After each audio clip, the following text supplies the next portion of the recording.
And I had a big learning curve, first contract, and just winging it.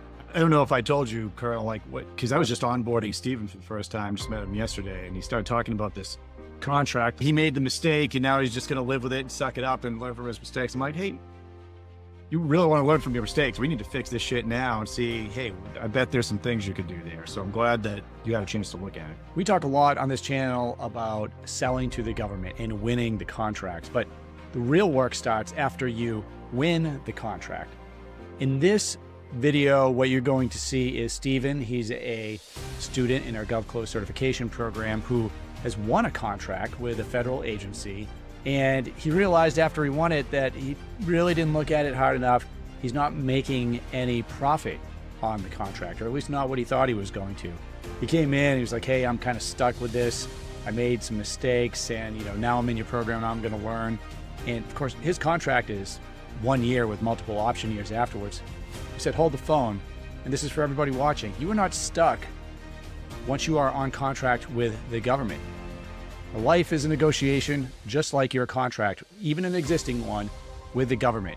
And there are certain things that you can do if you read the contract carefully in order to make sure that you're getting paid and that the government's getting what they want. Watch this episode with Steven and Colonel Orndorff, who is a former government contracting officer. He's been on the podcast and the YouTube channel a bunch, and you're going to learn probably more about negotiating your existing contract and actually how to increase the profit that your company's making than you probably ever have before. So this is gonna be a great episode.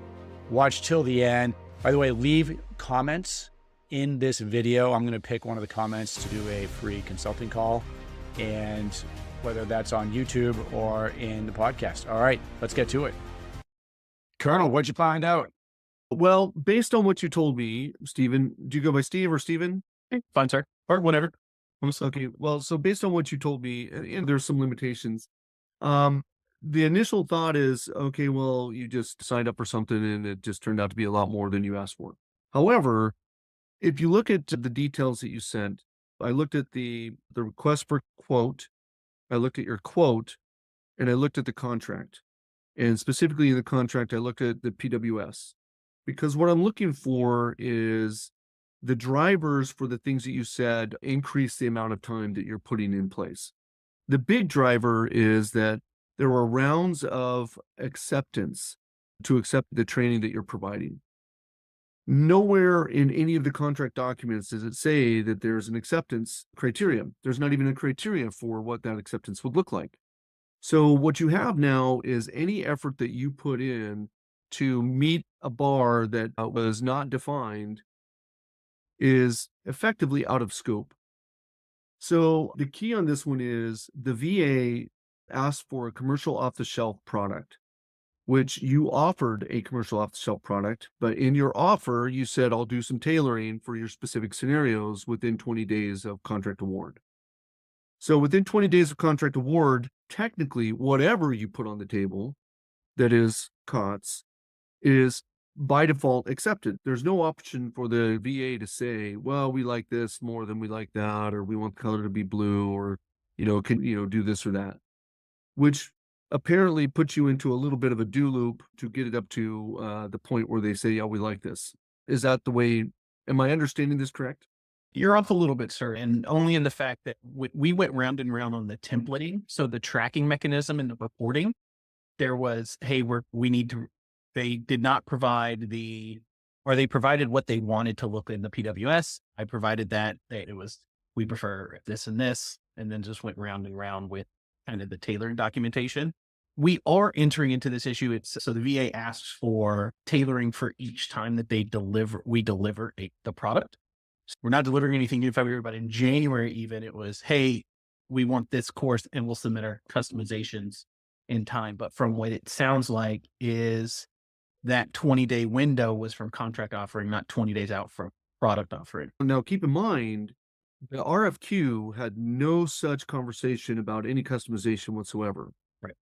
You are the one who opened up the door with your proposal that said, after contract award, within 20 days, I'll give you some tailored stuff, which ended contract award plus 20 days. Okay. So any tailoring or customization after that is what we're going to call out of scope. That'll go. Okay, so now this is the piece where which, if I'm understanding correctly, it's not that you're unwilling to do this, but your original price that you put on the table didn't include that. Yeah. So that's the whole point here. To the extent, I guess, that was where my assumptions were. Granted, 296 hours, $80 an hour, pretty much where it was. And just the going back and forth of getting the templates accepted and through to a degree in which they have them was difficult. And the vendor, so my teaming partner, and when they look for customization, it was when we had our kickoff call, it was the customization that they are looking for is not anything in the course material. It is specifically limited in scope to be scenarios. So they want to use very specific VA given scenarios when they do it. So instead of saying, we're going to do, they call and it's a customer service thing. So they have an account issue. VA is not, that's not what this portion of the VA does. They handle patient care issues and access. And so they wanted to tailor those to the scenario down to that. And that's what we've been doing so far. Well, what I'm seeing in the documentation is that they didn't ask for that. And I think this is where your real opportunity is. And to me, this is where we're going. Not going. This is my advice to you. Look, you offered something, you read their solicitation, they wanted commercial off the shelf, you offered something with some minor tailoring up front, and that was it. Now the government's saying we want tailoring more than what we asked for. So appropriate to go back to the contracting officer and say, hey, I'm happy to, this is my favorite thing, can do, send money. We're happy to do whatever it is you're asking us to do, send money. You want me to add layers of customization, can do, send money. So what we're leaning towards now is, as the government has awarded this contract and they've asked for something beyond what they originally requested, which you based your proposal on and your price, now we have to go back to the government and say, hey, I can give you what you're asking for at this point, but I need you to update the price that we've agreed to. So that is the point that we're going to now. And there's the structure of your contract is set up. It's purely a commercial contract. And it was written very clearly for a commercial off-the-shelf product. So when I go to Microsoft and I buy Microsoft Word, I don't sit there with Microsoft and say, hey, I need you to customize the software each time I use it. Microsoft would be happy to do that, but I would be paying for it significantly more than just a license to use it. In your case, it's the same thing. You sold them a commercial off-the-shelf product. You offered to do some minor modifications up front, and that was part of your offer, and you did that. So now what you want to do is identify, hey, government, each time I deliver this, you're asking for X. It is costing me Y. I'd like you to update the contract to include that amount for each of the areas of the contract. Oh. So a contract change at this point has to be bilateral. It means you both have to agree on it, but it has to be initiated in this case by you. And this is one of those where you're going to go back to the government, and the government may come back with two different courses. One, the contracting officer will say, yeah, we absolutely need this, and we're willing to pay more for it. Let's negotiate what more looks like. Or they'll come back and say, the person asking for this was out of line, and they're no longer allowed to ask for this. You will no longer be asked to do any DV customization or updates. So just deliver as requested.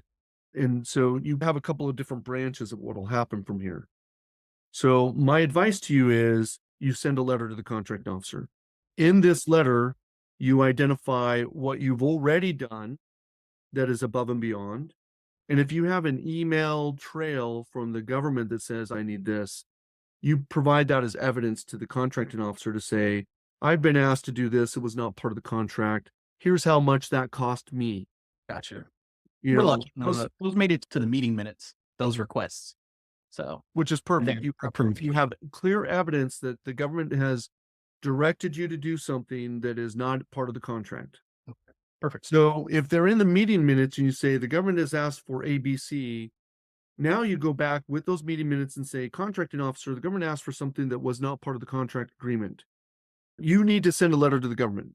And the two parts of the letter is, here's what I've already done that costs more than I agreed to.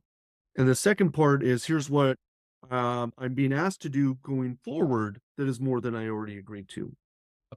And then as part of that, you have to say, here's how much this cost for me to do what I already did beyond what I agreed to. And here's how much it's going to cost going forward. So then you send this to the contracting officer, and you definitely want a conversation. You do need to do this by letter in writing, and then follow up. And now it's a human, you're negotiating, right? Now it's the human touch. And you say, hey, I want to give you the best support. I want to do what you need, can do send money, but I can't do it for free. This is significantly impacting my business. That's not what I agreed to. So let's get this right. Let's make this right. So the government will negotiate with you the amount that you say, here's how much I think it cost me up to this point. They may have you say, prove to them that it cost you that much in hours and rates and stuff like that. You're going to have to come up with some reason that you use that particular dollar amount. And then they'll either agree to it or they won't. Okay. So that's line of effort number one. And then going forward, they'll either tell you, hey, look, we're not going to do this. So your prices need to stay the same and we're not going to make any changes, but we're not going to ask you to do this anymore. Okay, that's good. That's an outcome, but you obviously, I don't know if the time put into this, if it's paid for, is something you want, or if your time is stretched so thin that you can't really afford to do that, even if they paid for it. So you got to think about what is the outcome that you really want there. Normally, it looks like you've got some pre-canned training, and you're going to deliver it like 22 times, and it's a set amount. In this case, you might say, hey, if you up the set amount, then I can do this customization each time. So you have to decide what it is you want. And part of it might be, again, if you say, I don't want to do this, I want to deliver the training for the set amount, and I don't want to customize it each time. I want you to stop asking me to do that. Put that in the letter. So there's that. But I mean, so my question is, what do you want? So rather than giving you scenarios left and right, what is it you want? There's another thing that we did recently. And so on contract signature, there were 2 courses that my team partner did not offer at the time and have developed it since we've gone live. So I've proposed that, and having learned from my mistakes, added some margins into it to ensure that we can keep up with that inflation throughout the duration of the contract. But I think from the negotiation standpoint, it sounds like this is something else that I can add to sweeten the pot on that, to get maybe not both across, but one or the other. Wait. I'm not understanding what it is you're saying. So you have a current contract to provide the training. So in the contract, it lists the 12 or 13 different topics that I was looking for. 2 were not developed at the time and were outlined in the proposal that said, these 2 courses are not available. The government accepted it and went from there. And I believe we even put a caveat that said, are not available at this time, may look into course development in the future. And the government's like, fine, we understand this is not included. Recently, they developed that. We've completed that, turned it over to the government, or at least said, hey, we're done with development. If you guys want to start scheduling these courses, and select that, because they do it a la carte. So they have a max number that they can pick a year, and they're just go through and say, this month we want this and this. And next month we want of the 15 topics that you all the 15 topics. And so we delivered it too. And I haven't heard anything back, because we did increase the price from R&D perspective to recoup that costs. So where in the contract did you increase the price? I haven't. That's where it's going back to negotiation. So, all right. So the unit price for item 2A and 2B is $4,000. $4,000. But that so was, are you saying is already like to increase that number? So my question, I guess the ultimate question is, with those 2 new courses having an increased cost, I said, hey, we are unable to deliver these 2 courses at that agreed upon price. The ones we've developed after the fact. Yeah. So what is the price that you think you can deliver those courses for? $8,450 was the asking price, and that was due to the R&D that went into it. They're 2 completely new courses. And those so $8,450 per offering? Yes, sir. So you more than doubled. Yeah. And how often? Okay, well, so here's where I'm going with this one. If you find a sweet spot where 2A and 2B, you put into 5,500, these would be included, you basically will level it out, right? Yeah. Or 6,000 if it takes for this customization. So you can't really tell the government. I mean, the 8450 is just a bad move on your part. And that's where my teaming partner came in and they were like, this is what we need to get in order to make these courses work for us. And we bought these courses already. We're selling these at $10,000 currently. And that's why it's Per time that it's used. per time that it's used. Okay. So the thing that this is where you have to do a little bit of a thinking about what you want to ask for from the government. So for example, CLIN 2A and 2B, and I'm looking at it on my screen, it's $4,000 right now per year. So what you can ask for is to increase that amount up to a number that will, even out your costs for the increased development of the final two modules and the increase of any customization that you're doing on a time by time basis. That's what I was thinking. So what would that number be? Have you done the math? Have you identified what you think the unit price would need to be? I would have to go back to put them in there. What we were trying to do was price based. So it would be a, I don't know if you go 2A.1 and 2A.2 to add these two courses or how they would, if you can adjust the CLIN, I guess that's where. Yeah, you can absolutely. So my advice to you is request to adjust the unit price for 2A and 2B. So there's 22. You don't know how many times they're going to do module 13 and 14 or 14 and 15. Right. They may do it once or twice. They may do it 22 times. So you have to just do a best guess of what the actual spread's going to be there. And so what you might do is, for example, go to the government and say, based on all these factors, I would like to increase the price for 2A and 2B to 5,500 or 6,000. And that's what you're asking for. And then you have that go to all the options as well. So throughout the entire contract, you want to update that price to 6,000, for example. But you have to do the math to see if the probability of the spread of because you don't want to do this twice. They were highly requested. That was why when we Pardon? they were two highly requested portions. So it was strategic leadership and managing a remote workforce specifically. And they expressly asked during our kickoff meeting if we could develop that and then get a price back to them there. And I didn't speak to it. My team partner said, yeah, we're already in development of that and we'll let you know when it's done from a pricing perspective. So the government has asked you to add these beyond what they asked for in the first place? They asked if it was in production. So they were very strategic in how they did. They didn't expressly ask to have it produced. They asked if it was in production. And the answer. And your offer was for 15 modules? So it's each one. So they select which course and that course just uses one of the 22. Exactly, right. So, but they can select from 15 different courses. And so when they accepted our bid, the last two weren't on there. But they were in production. So during our kickoff call, we think that there's going to be some good interest in it. And I can only assume that's why my team went so high with it.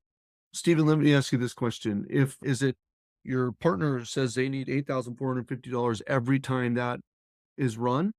Yes, or just the first time and then every time those two courses are ran to recoup their R&D, there's sunk cost already in that course development. So I go, look, if the VA decided to run it 22 times, you'd have to pay your partner 22 times $8,400, right? Yep. So that seems like arbitrary. I don't think I'd go for that. If I was you, I would tell your partner, you need to define that a little bit more clearly. You can't just say every time this is run, it's going to cost this much, because you can't predict how many times it's going to be run. Yep. That's what I'm learning, right? Learning this contract. When I was talking to Rick, I said, if there was something that could be done wrong with this contract, I did it. And I've learned from it, right? And so year over year increases when option years are exercised, there's no escalation. Yep. So there's none of that. There did put margins on anything for me. I'm strictly stuck to the project management piece of it. And so the rest of it's a push through cost. And so as we're just talking in my head, what I should do is find that common ground for all of them, request, hey, we're looking to add these two to it. whatever that amount looks like, and then let my team partner know. All right. So I'm going to go back to, we're not really changing the approach here. You need to go to the government and say, government, based on these factors and some of the things you're talking about, we'd like to update the contract to include the elements of that. For example, CLIN number one is your program management. Because of all the changes, that requires a lot more program management than you originally intended. So ask for a change in that price. And then for CLIN 2A and 2B, because of whatever the customization, additional revenue there, ask for an update in those prices. And I think that's the same with, would it be the same with CLIN 4?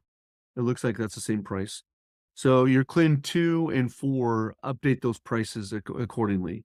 So the key on this one is you need to generate. So the letter, I'm going to give you a framework for the letter, but what I don't have is the actual facts of why does it cost, how much more does it cost, and why does it cost more? Because at this point, you've initiated a negotiation with the government. You guys have to do what's called a bilateral modification. You both are going to have to sign it. You both have to agree to this. So the key on this one is, unless the government changes this, you can say, I cannot offer you module 14 and 15. I can't do that. And I can no longer do any customization. So again, there's what have you done that's already cost more than the government's received more than they asked for, and you provided it, asked for that change. But going forward, we want to update the CLIN prices so that the government's getting a fair price for what you've asked for, and you're getting a fair amount for what you're providing. Does that make sense, Stephen? Plenty. So you have a couple of the things you asked for. It's all about cost, schedule, performance, right? So in your case, you want more money. You're going to deliver the same technical thing at the same time. So schedule and performance is not really what your trade space is. Your trade space is dollar amounts, right? Yeah. So the government could give you more time. The government could reduce the specification. The government can do, it's all about cost, schedule, performance is your trade space, but what you're asking for is money.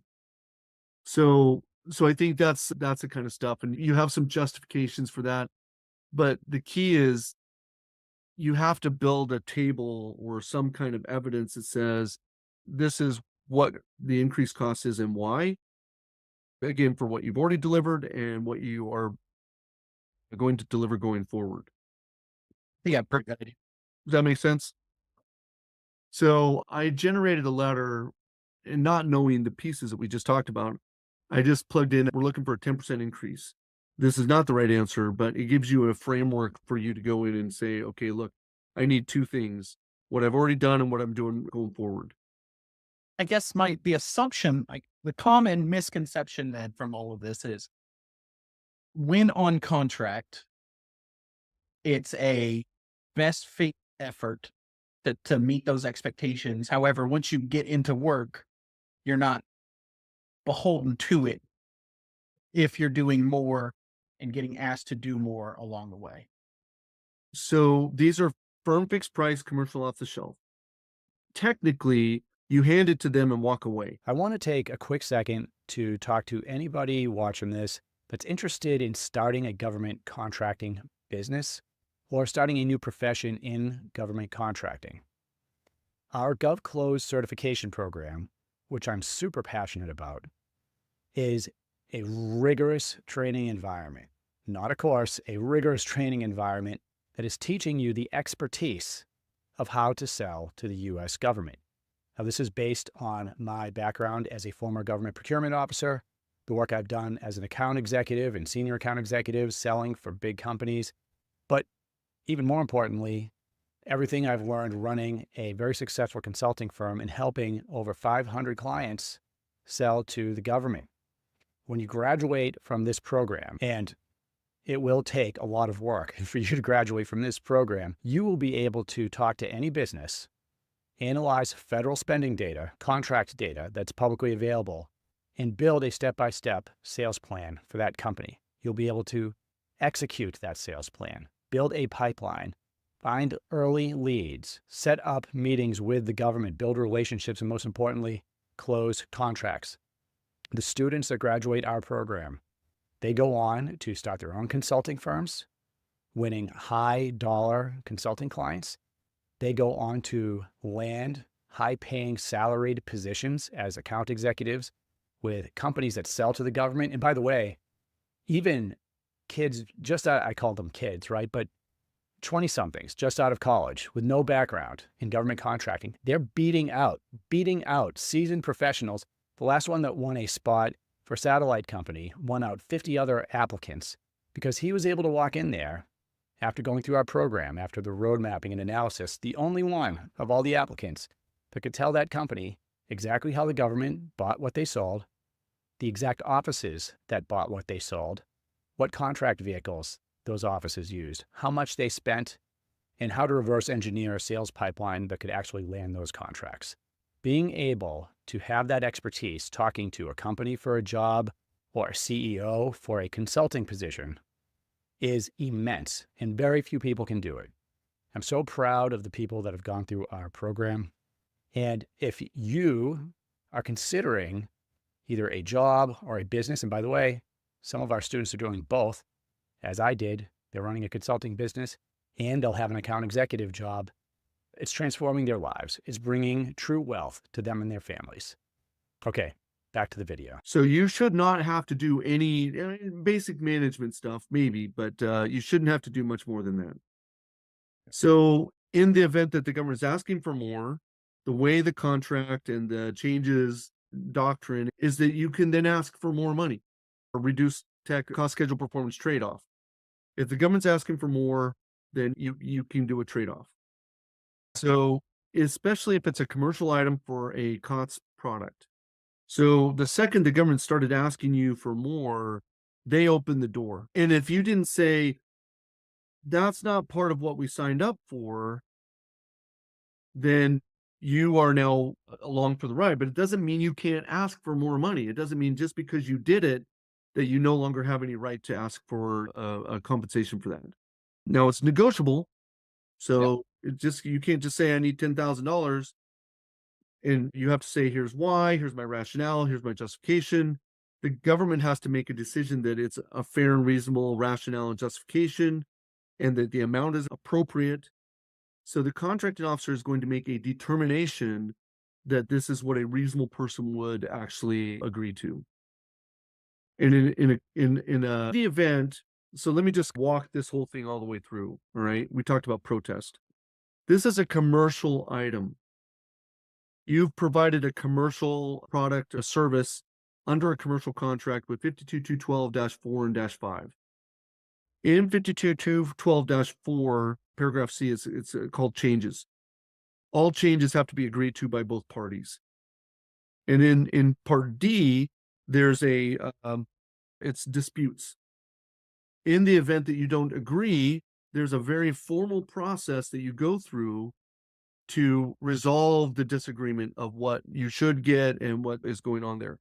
So if the government comes back and says, hey, we looked at your rationale, we think this is the right number, you might say, I'm okay with that. Let's go with that. Or you might say, no, I adamantly need 10,000 and there's nothing else I will accept.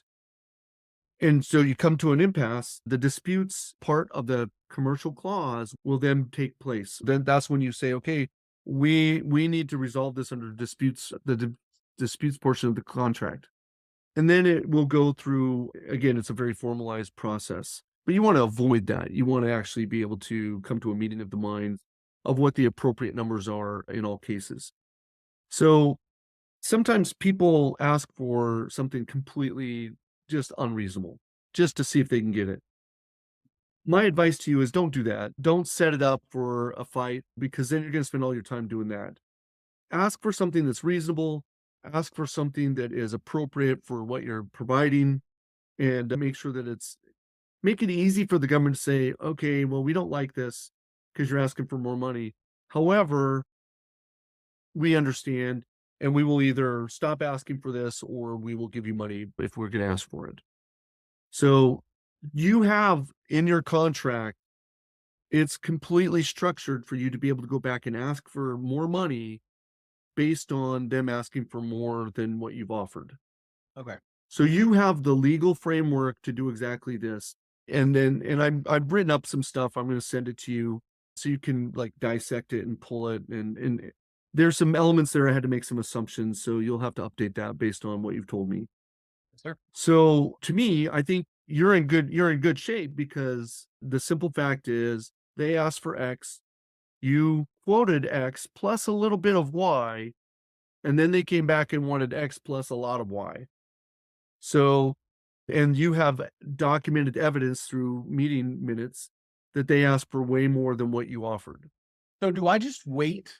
I guess this is more the strategy of it. February, we already know we're not going to have any training. So we're going to get our programming courses. Do I wait for them to discuss customization or not? No, it's already done. You've already got it. It's already happened. Okay. So you basically go and say, in order for me to support what you're looking for going forward, let's make this right. And again, these are key words. I'm saying key words for you. If you're saying to the government, in order for me to do this extra that you're asking for, let's make it right. Let's make the contract reflect what you're asking for. Let's update the contract appropriately. So these words are buzzwords for contracting officers. And you've asked for more than I offered is a really like tagline. And I'm okay with that, but I need to make sure that pricing reflects it. So there's nothing wrong with this. Is normal. This goes back to the first contract ever written. I'm sure of it. And it applies to every single contract between here and there. So it's not a bad thing. It's like, I mean, I have a contract with my son about helping me fix the car. The second we shake hands, we're already negotiating changes. Yeah. Like, I thought I would be available at this time, but I'm not. Okay, so roger that. Cost, schedule, performance. Let's renegotiate. The second one of those things is changed, then you have a trade space.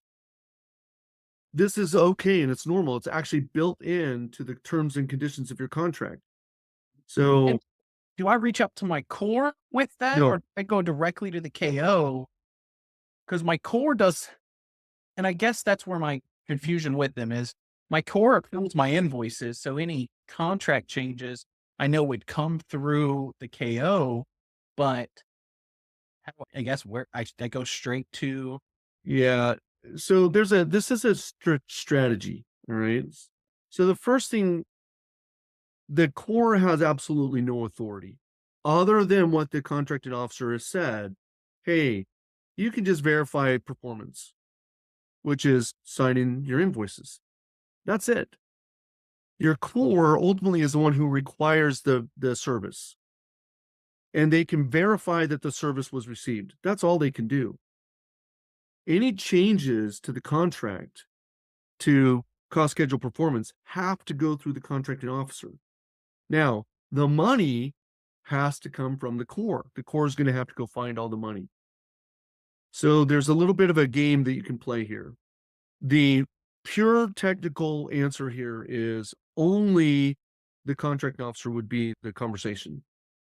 The strategic diplomatic conversation is that you go to the core and say, hey man, I'm really enjoying delivering all this stuff and this, but there's some extra pieces here. It's costing me more than I thought because of some of this stuff you're asking for. And I want to support that. So I'm going to go through the contracting officer and see if we can change the prices to make up for that. So you do a diplomatic move with the core to just tell them, but you actually must go to the contracting officer. Okay. The problem is the core might try to talk you out of it because technically the core is asking you to do something that the contracting officer didn't authorize the core to ask them to do. So the core could get in trouble, and there could be like ratifications, and there's I think it's also interpretation, that 20-day mark. I think they're interpreting it as 20 days before. each. No, so what you need to do is go back and say that's an inappropriate interpretation, and let me tell you what I intended. Gotcha. So I put the offer on the table. This is what I meant when I said that. Gotcha. And however, you're now taking advantage of that for every single course. I can't do that. I can for dollars. Well, Dollars for a price, right? I can do that for a price. Yeah, exactly. Thank you for picking that up. Yeah, can do send money. They send money. So, and that's what we want to do is we just want to make this right. We want to make it appropriate. We want to adjust things so that the actual what you're offering is you're getting fair compensation and the government's paying a fair price for what they're getting. So at the end of the day, that is what we're trying to right size because it's gotten lopsided, right? The government's getting more than what they are paying for. Yeah. And so now we want to bring it back to the middle and say, hey, let's make sure that it's fair for both sides. Okay. Perfect. I just, So my advice to you is send a letter to the contracting officer.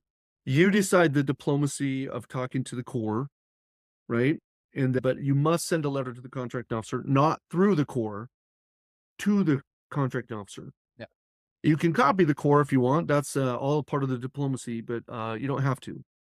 Yeah. She's been pretty good to us. She's helped me along the way. And Is she aware that you're putting a lot more into this than you intended? we've had that conversation. So the conversation was, hey, I'm putting a lot of time. I have a lot of block time to get these templates done. I'm not getting any feedback. And she's like, I've escalated it for my people to get more feedback and to get the client engaged more so we can get moving appropriately. And eventually we got there, but we had some pretty tough times. And I had a big learning curve, first contract and just winging it. So But hey, you Well, don't and have to that's accept it, honestly right? That's what I was getting at. I mean, like, I don't know if I told you, Colonel, like what, because I was just onboarding Steven for the first time, just met him yesterday, and he started talking about this contract, like, hey, he made the mistake, and now he's just going to live with it and suck it up and learn from his mistakes. I'm like, hey, you really want to learn from your mistakes? We need to fix this shit now and see, hey, I bet there's some things you could do there. So I'm glad that you had a chance to look at it. Oh, sorry. You're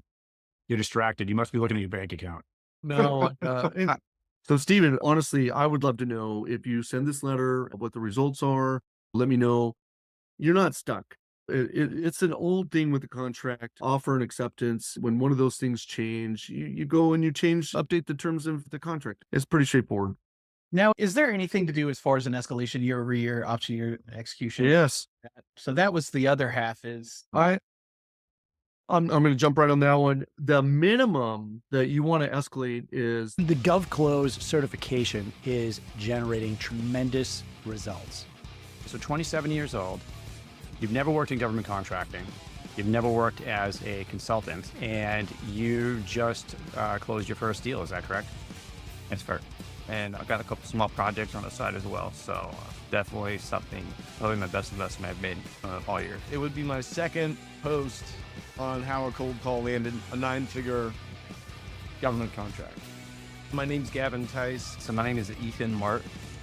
When I was able to enroll into the GovClose program, it just exceeded all my expectations. It really has provided a lot of valuable learnings and insights that I would not have found on my own.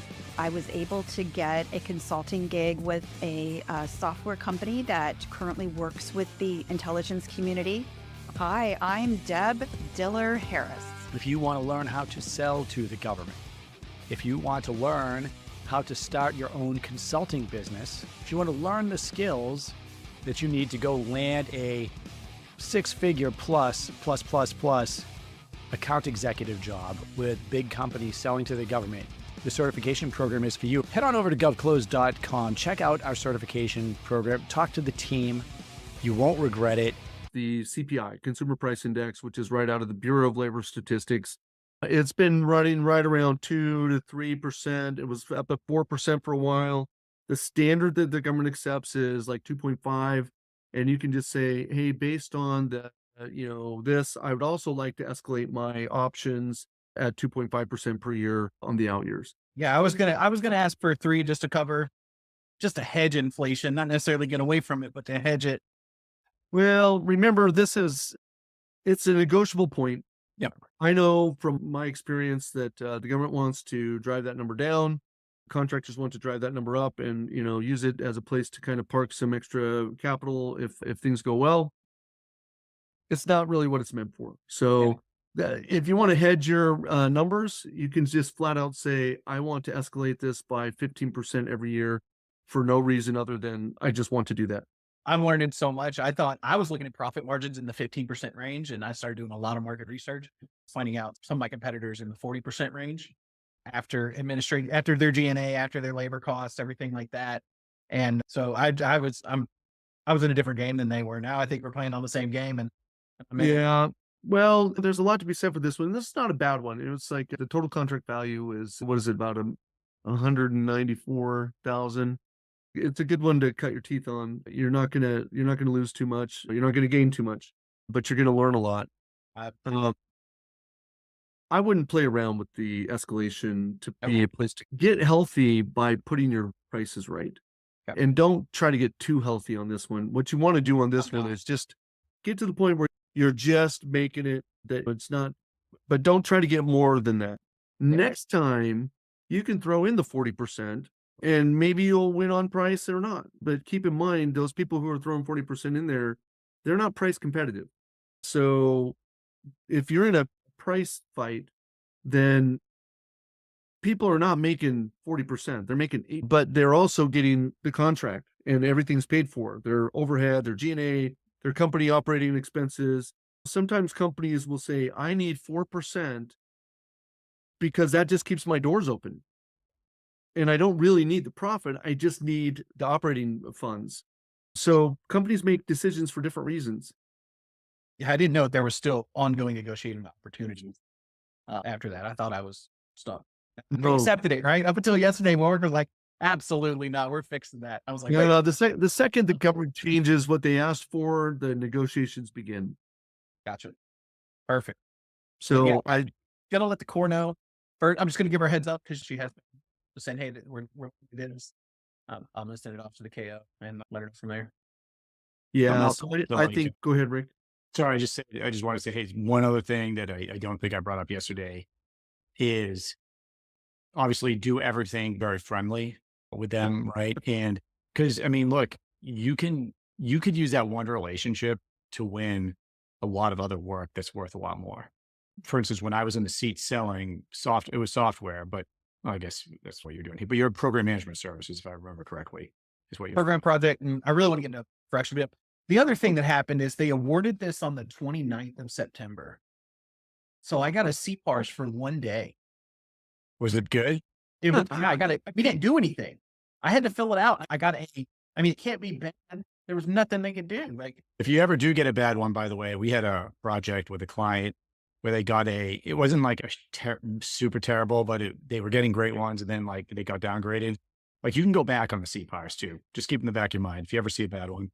But you can use this one relationship, is what I was going to say, is like, hey, when you start getting past this, just ask the core people you're working with over there, like occasionally, hey, who is like, we're offering PM services, actually our core. Is there somebody, do you guys know somebody that's looking for that? Or do you guys looking for it? Like asking those questions, you never know. And it might not be a yes right away, but every contract I won from Mark Logic was done just by doing that, just working with their existing customers, letting them know about the other things we had.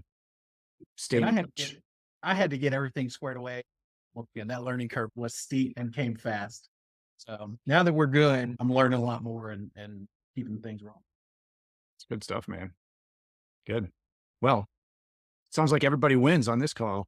Hopefully. Well, Stephen, do you have any other questions? I'm trying to send you the file right now, but any other question? I mean, did we answer your question? No, that was it. I mean, What you're looking for? we have a way ahead, right? We have the rationale behind it, way forward, and the strategy behind it. And then for me, I like the decision points of like, you got to play it cautious. Like I understand the cat mouse game of succeed a little, lose the battle, win the war kind of thing. I try and stay away from military references, and since I've gotten out, because a lot of they get overused so much. You should double down, man. Oh, I hate it. I've always found that most people that do it never went to war. And so I was just like, Well, a little bit more.